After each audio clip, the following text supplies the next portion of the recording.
Oh shit, got the dual lighting in this bitch. Fuck yeah. It's like daytime in here. It's because there's zero lighting in my car. We have to put up both lights. I missed riff tracks for this shit. There was a riff for what? There was a riff tracks going on tonight. It was for Carnival of Souls. Honestly, though, that'd have been so much better than this. Yeah.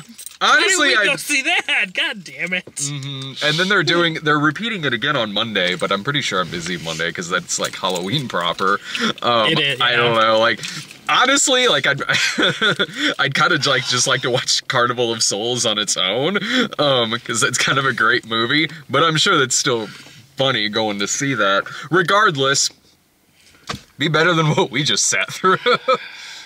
Now, you read the book. I'll have to remember, because I injected you with a serum before we went to go see this. It made you lose all of your memory of the book. I feel like the ending was slightly different in the book, because I feel like because we went to go see Inferno, in case you didn't know. So I've read the Dan Brown stuff. It doesn't stick with you, but it's an okay read at the time. And this is the 4th of the Langdon books, which is weird because I'm surprised they didn't do like Lost Symbol. I can't remember if it's Lost or Last. It's, again, they don't stick with you. They're fun, like I said, they're fun little reads at the time, but they're not weighty weighty tomes by any chance. A good way to pass the time. Oh yeah, I mean it'll kill 4 or 5 hours depending on how quickly you read. Who decided that they needed to make another one of these? Because I don't remember them doing the other two doing all that well. I mean, I know the first one did. Well, the first one did, because the first one was Da Vinci Code. Yeah. And it was huge at the time, just massive. Which is funny because it was the second book, because Angels and Demons was the first. Yeah. So then they went and did Angels and Demons. But I remember Da Vinci Code, when it came out, people didn't think highly of it then. And then Angels and Demons came out, and same thing kind of happened. So then why? I don't know. I don't know how many people are looking forward to this. Like, because I understand making Angels and Demons, because regardless of Da Vinci Code maybe not being a great hit with critics necessarily, it did really well. I've never read any of the books. I saw Da Vinci Code. I honestly remember liking it, but I haven't had any drive to see it again since it came out.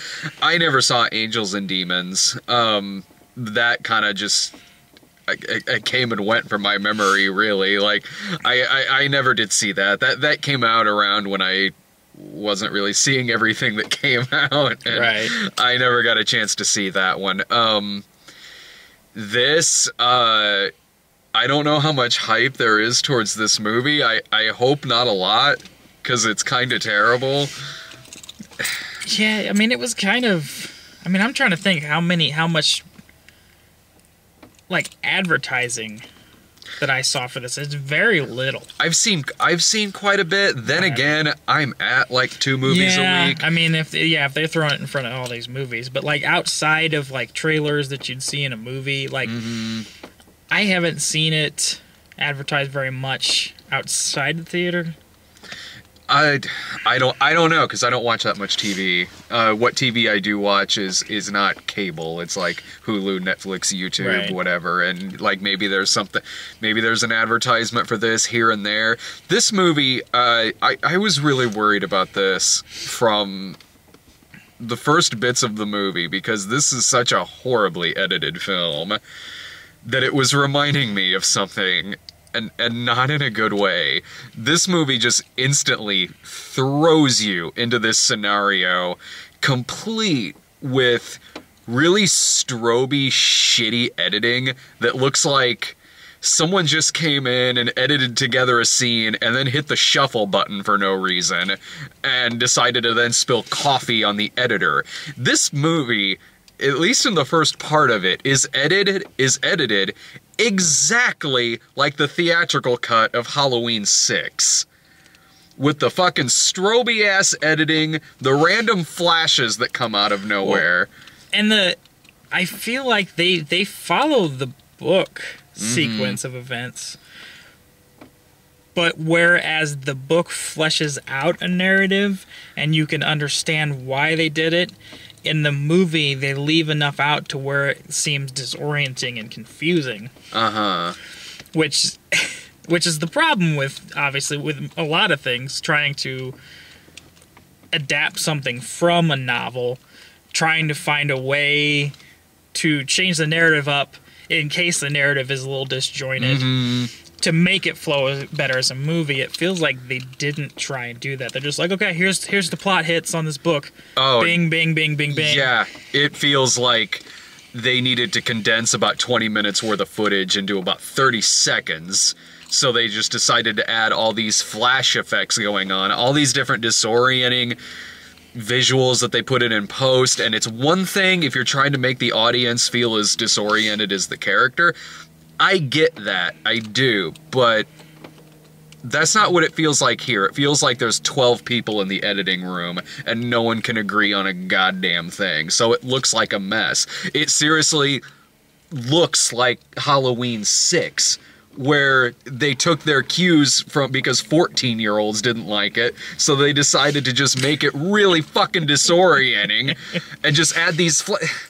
That would even make sense, too, that they were trying to appeal to children, because this movie treats the audience like idiots. It does hold your hand quite a bit. Oh my god. Not only do we get the line, the classic cinematic line of, "So what you're telling me is," not only do we get that, it's but... an anagram. I was like, just...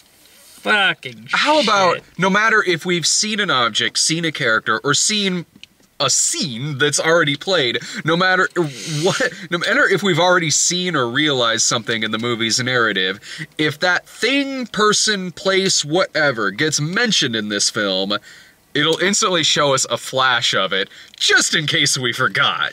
Hey guys, remember this? This is the... It's like fucking South Park member berries. Yeah. Remember this from 20 minutes ago? Remember? This is the worst directed Ron Howard movie I've ever seen. Like, this is directed by somebody who... This thing doesn't have a director. It has a corpse of Ron Howard. Yeah. This doesn't have a director. This has a studio making this movie. Are we sure that, like, Clint didn't just come along and be like, "Hey, Ron, can I make a movie?" And he's like, "Sure, Clint, go for it. There's another Dan Brown novel we can adapt." Well, Clint Eastwood, like, okay, like... No, Clint Howard. Oh, Clint Howard. Okay, I thought you were talking... Not Eastwood. Sorry, No. I thought you were talking about, like, the flashbacks that, like, Sully had. I'm like, no, well, at least that stuck her with the flashbacks for a while. Because, you know, Clint's got one eye looking this way and one eye looking that way. So I can understand that if he directed this movie, why it looks as fucked up as it is. But... No, his character from Ice Cream Man edited this movie. There you go. Christ.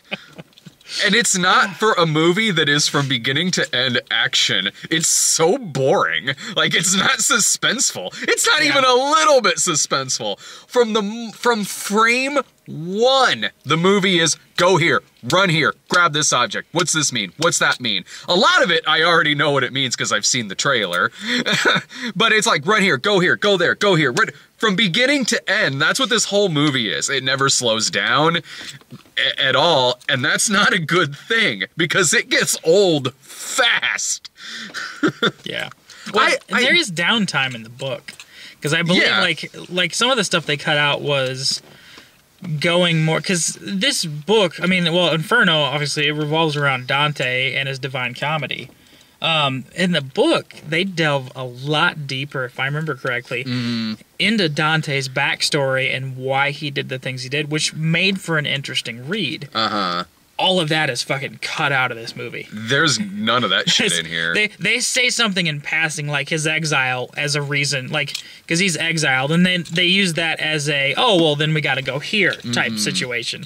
That's all and they briefly mentioned Beatrice and her role in his formation of the Divine Comedy.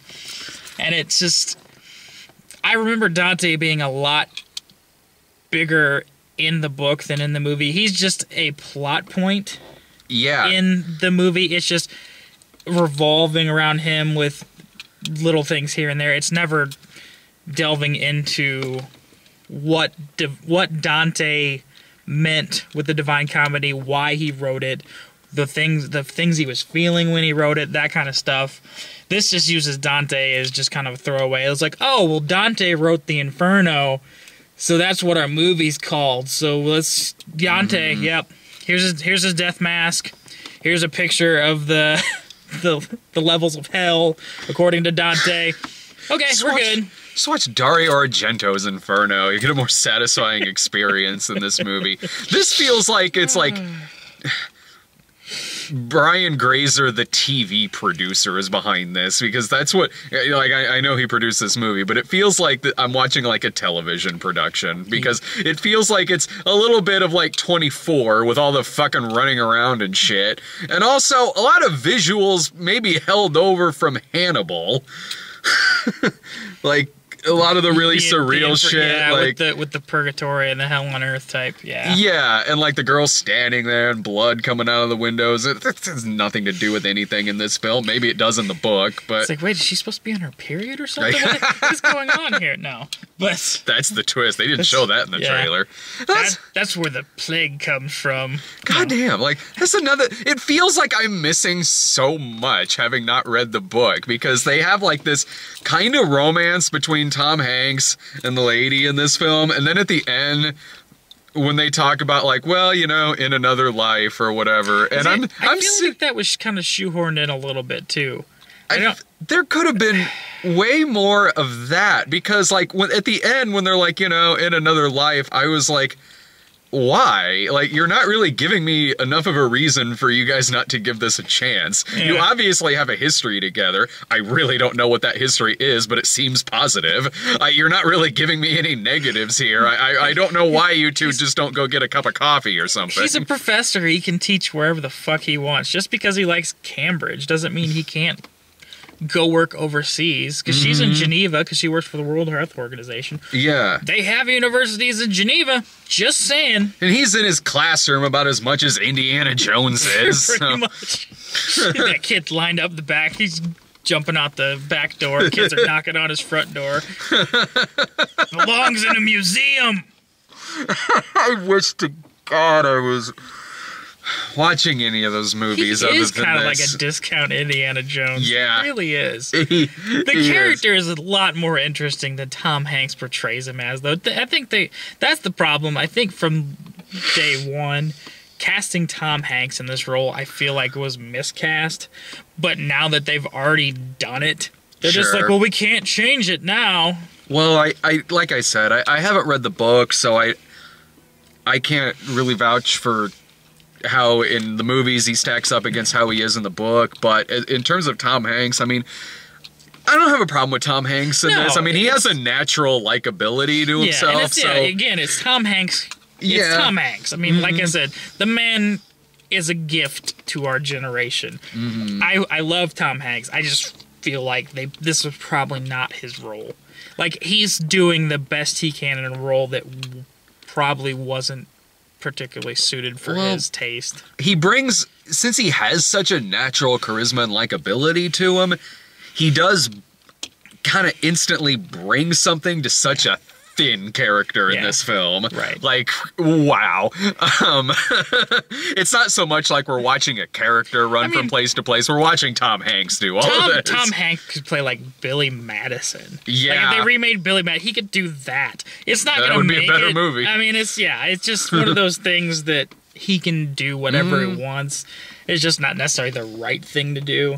And I feel like these movies have been a case where it's not the right thing to do. Well, these movies feel like a lot of people are under contract and really don't want to be here. You can tell it in the editing. You can tell it in the direction.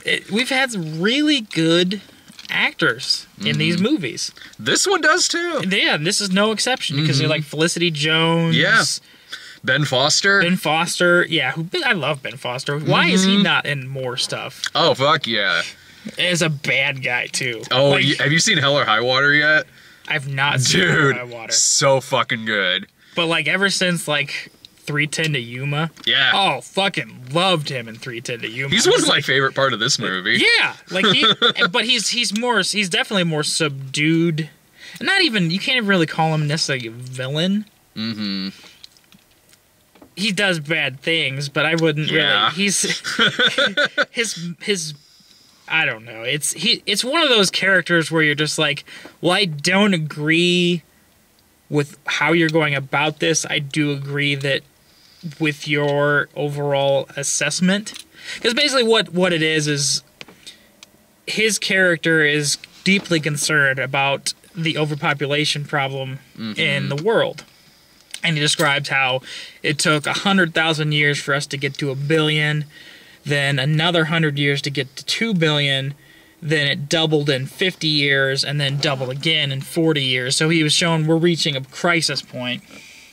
So basically his character creates a virus. And in the book, I believe it's genetic.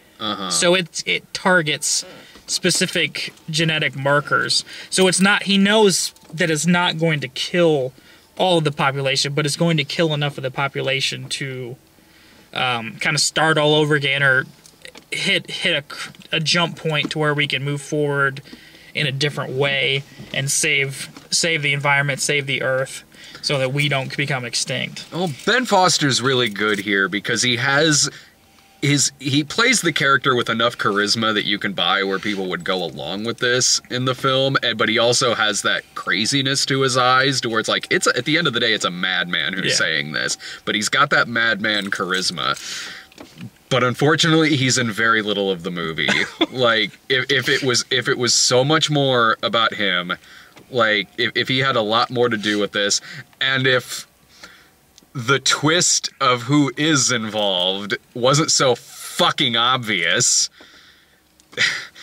they could have had something here. I mean, they what you mean they telegraphed it? When did I miss? No, my God! Like, all right, we're getting into spoilers here. Like, it's like, if this twist with this one character isn't gonna happen, then why in the fuck is this doctor just tagging along with him throughout the whole time? Like, it'd be like if you were watching The Fugitive and for some reason Julianne Moore tags along with him through the rest of the film. True. So it's like, well, of course this person's gonna turn out to be evil. I'm just waiting for it, and I really don't know why, like, no one in this movie, who's apparently supposed to be really smart, aren't figuring this shit out. Like, oh no, yeah, this doctor just happens to be really fascinated with puzzles. Fuck. And then when it gets to the end, when there's this underground chase where they have to stop her from releasing the virus, the way that it's not released initially with her phone is so stupid, is so fucking dumb, it borders on goddamn self-parody. Alright, again, did this happen in the book? That was really stupid. I'm trying to remember if that was the case. I don't... She has a trigger on her cell phone in order to detonate the bomb, which is going to release the virus. Only they decided to pick the location underneath, what were they under? They were at the Hagia Sophia. Yeah. But there's a cistern that was farther down. They used to supply, because at this point they're in Istanbul, is where they figure out where the virus is. So it's in a cistern underground where the city used to get its water supply. So their thinking is that once it's in like a bag of that's the thing they don't tell you, is that bag is slowly decomposing. Yeah. So it's just kind of like, oh, it's in a plastic bag, but that's something else they didn't really. I mean, you could figure it out. But, I mean, that's one of those things. They probably could have said something about it without it, oh, it's an anagram. Fucking, really? But, so this thing is slowly dissolving. It's going to release this virus. And it's a bioaerosol so it can spread just in water, and it's spreading through the air. I'm trying to think where I could even going with this. It's well, because they're underground, because they're in this area underground. She goes to release it, but she can't because they're underground, so it says no signal on her phone. No. That's not the reason, though. Really? What was? They shut. Remember, they tell them to disable all cellular communication. Oh. So yeah, no. It's not just because she was underground. They actually cut off the communication. I stand corrected. Really? Because they said it like 5 times. Did they? Dude, I checked out like 20 minutes in this movie. I guess not 5 times, but... I checked. There's so much shit going on with the running around and screaming shit. I really just wanted it to be over. I missed that. Like, all right, yeah, that's on me. But they're trying to quarantine it, so they try and keep everybody in the underground cistern, but then they also cut off cellular communication. So I'm sure they're using some sort of blocking technology, which only they can use. But no, I must apologize. The movie's dumb, but maybe not as dumb as I thought it was. Oh shit! Yeah, no, they actually disabled the communications, which is why that. Although, would you have put it past this movie? Yeah, right. They could have easily just done that. And be like, oh shit. The fact that I was sitting there like, well, this is in keeping with every other stupid thing that's going on. Oh, shit. If this movie actually did end with it getting released and causing this, like, kind of extinction event, I actually would have forgiven this movie of a lot of things. I would have been like, wow, the movie really went there and went for a pretty dark ending. I would have been like, well, you gotta sit through some bullshit, but the ending gets kind of interesting. No, I'm trying to remember if it do that. Because I want to say I thought it. Again, it's been a while since I read this book. But I feel like it does get released. Not to the extent that global massive, on a massive scale, but I feel like it did. That would have been far more interesting. I can't. I'd have to go back and reread it. Maybe I just misread it. But I don't remember it being... I remember the ending being more ambiguous as to whether or not this was going to become an issue or not. Well, I guess they can't create an extinction event if they want a 4th movie to happen. You know, if there's a 4th movie, fucking Christ. This movie... between all of its explaining shit and the flashbacks and all this shitty editing going on, the least dumb thing that this series does is that at least it doesn't title it like Inferno, the Da Vinci Saga, or like the Da Vinci Code Saga, Angels and Demons. The Da Vinci series, Inferno. Oh, God. Yeah. The Da Vinci Saga, there you go. At least it doesn't do that. I'd go see a movie with a series of Da Vinci Saga movies. It was actually Leonardo da Vinci. Well, that would be kind of fun. Definitely.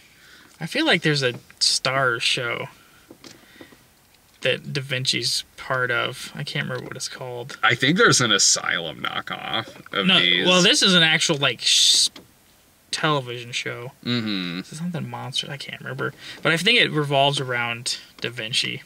That sounds like fun. Much more so than this. Go watch that instead.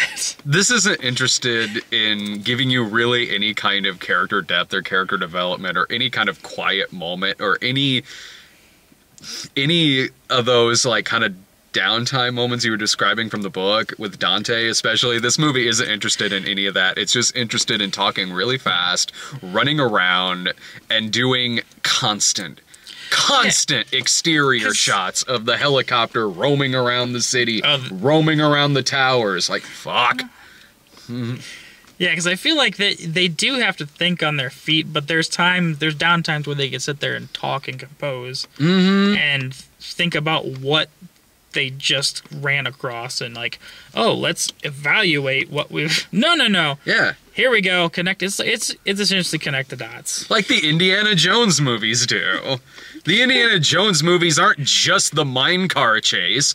As amazing as that is, if the whole movie was like that, I'd get bored of it relatively quickly. That's what this shit's like. Like, man, I'm surprised they didn't have like a map overlay and just showing the line from. That would have been funny. That would have been like, all right. Like, from Venice I would have to laughed. Istanbul. I at least would have laughed at that. This movie, at least in the Indiana Jones movies, whenever they describe a person, place, or thing, whatever, an artifact, at least then, like, it treats its audience with respect in the sense that, like, okay, the audience should know what we're talking about. It doesn't. In Last Crusade, whenever they bring up the shield again, it just doesn't flash to the shield all the fucking time. Because I know what they were fucking talking about. I was there at the beginning of the movie. I paid attention. Yeah. Yeah, or like at the beginning when he gives Marcus like the cross and he's like, you know how long I've been looking for that? All your life? If it was this movie, it would have flashed in and then done really quick zoom flashback effects of what we just saw. Then it would have 5 minutes ago, like literally. Then it would have cut back to Indiana Jones going, all my life. This movie could fuck off. Just stay at home and watch Indiana Jones. Stay at home and watch The Da Vinci Code. I remember liking that better than I like this movie. I don't know if that movie holds up like at all, but at least I have a memory of not really hating it like I did this film. And that one's got Magneto and Amelie in it. So yeah. It's got that weird, like, albino monk. Paul Bettany. Paul Bettany. That's right. Yeah. It's got that shit going on in it. Like what's this compared to Angels and Demons? Because you saw that, right? I didn't see that movie. Angels and Demons. I mean, this is worse than Angels and Demons. Is it? Angels and Demons has like the religious political intrigue of the Vatican in it and all of that. And there, I mean, it's nice. At least it goes a bit more into the history. This one just does not. And I think it's one of the weaker of the Robert Langdon stories. I think Lost Symbol is probably the weakest. I'd put this as third. Because I liked Angels and Demons, then Da Vinci Code, and then... But, yeah, this one just... He likes fucking around with religious imagery a lot more. And it seems like when he does that, the movies are a bit stronger. This one doesn't really involve the religious imagery as much. It's like, again, it's the whole Dante thing is more just a plot point for a terrorist act. Yeah. This is this is the Da Vinci Code crossed with 24. Yeah. I mean, which is, I seem to recall at one point, like, the producers of 24 were trying to buy the rights to Da Vinci Code to make that a season of the show at one point. I seem to recall that, like... Man, no. That would have been, you know, on the plus side, at least that would have been something different happening on 24, which never happened. But no, yeah, I mean, like, searching for the Holy Grail or the Last Scion. Yeah. While not necessarily the greatest of stories and stories that have already been done, but it seems like Dan Brown's writing is a bit stronger when he's got that to play off of, and in turn, the movies maybe have a little bit more meat to them, as opposed to just run from point A to point B to get to point C. Yeah. Yeah, it just there's no substance to this movie. There really not isn't. at all. And like I said, I mean, it comes from a book whose substance isn't big anyway. So trying to translate it from book to screen just kind of, it's almost like an exercise in futility just from the start. So why they would decide to go ahead and do it anyway, I just don't know.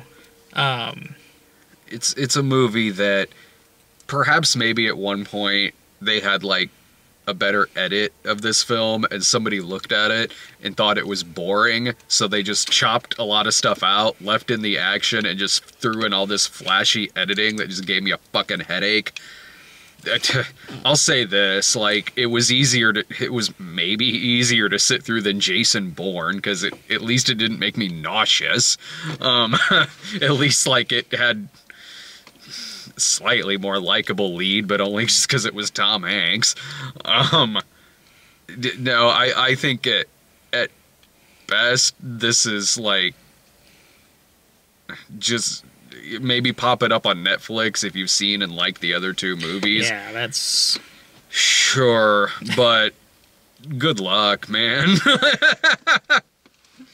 Yeah, this is... I don't understand the point of making this, other than they think they're just going to get a big payday from it, but I don't even know if that's true. You're a boredom, I don't know, me. Mm-hmm. Maybe they wanted to retain the rights. They're like, oh, it's getting kind of close. It's like, oh, we got to make another movie. Yeah. I don't know. That could be it. That's why we get fucking Spider-Man reboots every 5 years. Fuck.